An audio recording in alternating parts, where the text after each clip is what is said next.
And today's video is going to be for my younger viewers out there, and in it I'm going to be giving you 10 teen bodybuilding tips related to training, nutrition, and supplementation, as well as a few other things to help get you on the proper path toward your fitness goals.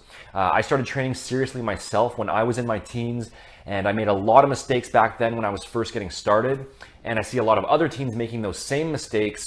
And so this video is going to help to put you ahead of the curve and save you from wasting unnecessary time and effort so you can get the best results possible as efficiently as possible.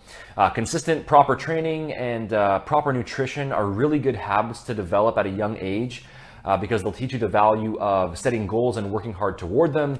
And the discipline and self-confidence that you develop from that is also going to spill into other areas of your life as well moving forward.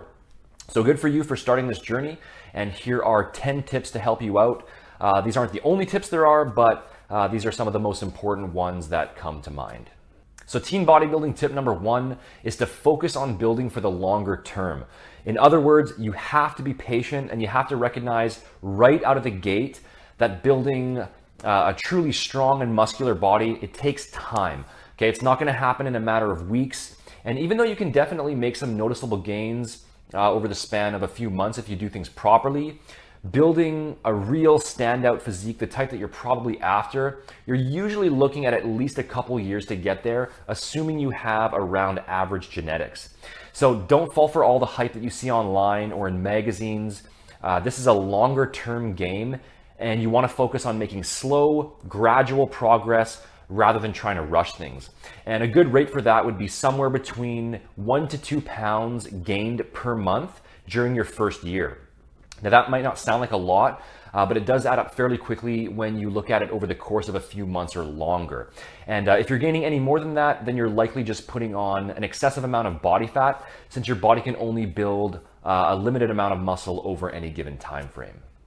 Tip number 2 is to have a plan. So don't just go into the gym and wing it every time by constantly mixing up your exercises and your rep range and doing something different every week. Okay, do your research and find a good, solid, well-rounded training program and stick to that program and focus on making continual strength gains on that plan for as long as you can. And make sure that you write your workouts down and that you strive for small improvements each week. And also stay away from the very common mistake of program hopping, where you follow one workout for a few weeks and then you switch to another one and then another, because doing that is only going to slow down your progress in the longer term. There are a lot of different ways to build muscle and gain strength effectively, but for a beginning teen bodybuilder, a good reliable guideline would just be to follow a basic full body routine 3 times per week.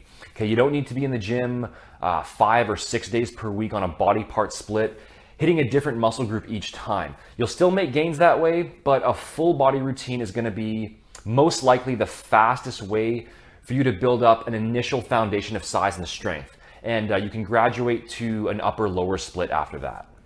Teen bodybuilding tip number 3 is to train your entire body equally. This is a very common mistake that teens or just any beginning lifter in general tends to make, and that's putting more emphasis on the showy muscles like the chest and the arms and less emphasis on other areas like the back or the legs. So they'll go into the gym and perform a bunch of sets of bench presses and chest flies and bicep curls, and then only treat their other muscle groups as an afterthought. It's really important to understand that every muscle group on your body plays an important role in bringing your entire physique together, and that actually the muscles that you probably think are the most important ones in helping you build that strong and powerful looking body, they don't actually contribute as much as you think. Having a thick and well-developed back and shoulders, for example, that will generally have a much bigger impact on your overall appearance than your pecs and your biceps will. And also, if you have a well-developed upper body, but you neglect your lower body, you're going to look totally out of balance, and it's just not going to be a good look in general. So developing every muscle group equally is very important, not just visually, but also for preventing injuries. And they should all be trained in a balanced way with big basic compound exercises as the primary focus. Tip number 4 is to leave your ego at the door and always train with proper form and technique. A lot of lifters who are just starting out will have the mentality of wanting to prove themselves in the gym, And so they'll end up using weights that are way too heavy, using sloppy form, a lot of momentum, and not even using a full range of motion. Guys, you have to understand that people in the gym can see when you're trying to go too heavy, and there's really nothing impressive about it at all. And no one else in the gym really cares how much you can lift anyway. It's way more impressive to see a lifter using a lighter weight and using proper form and a full range of motion, because it shows that he's smart, he knows what he's doing, he's not worried about what other people in the gym think, and he's just patient in doing his own thing. And those guys that load up the bench press and then perform half reps with the help of a spotter, honestly, it just looks completely ridiculous. So take the time to learn the proper form for each exercise.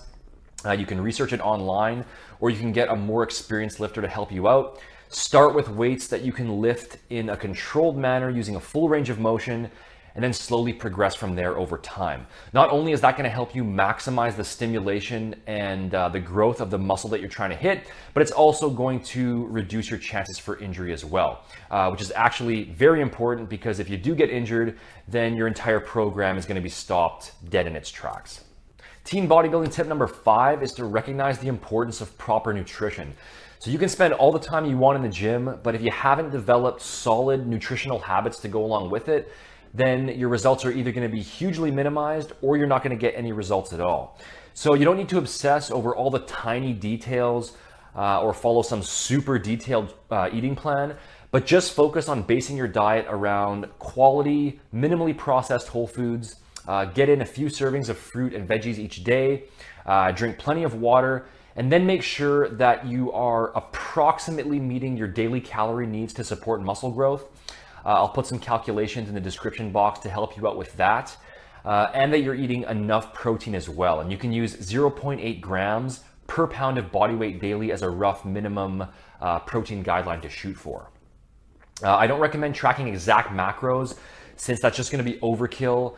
And if you're in school and your parents are still cooking dinner for you, things like that, it's going to be hard to track your macros exactly, and it's just not going to be necessary anyway. But if you're truly serious about this and you do want to maximize your results, then estimating your total calories and your total protein for the day, that's going to be a good approach that will make sure you're getting consistent results without being too obsessive about it. But in any case, just recognize that nutrition is equally as important as what you do in the gym, and that both of them go hand in hand. Tip number 6, don't overemphasize supplements. Supplements only play a small role in an overall muscle building program. They don't produce results anywhere near what most supplement ads will try to tell you. And as a teen, your funds are probably going to be fairly limited as well. And so the last thing you need to be doing is running out and spending a bunch of cash on fancy pre-workouts or overpriced protein formulas or anything like that.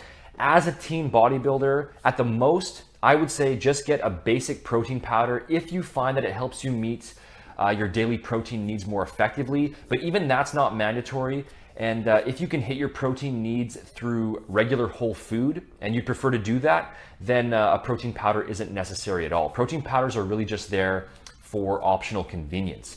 And then if you're really serious about your results, and especially if you're in your later teens and you have some extra cash to spend, then a basic creatine monohydrate would also be a viable option for a small extra strength boost.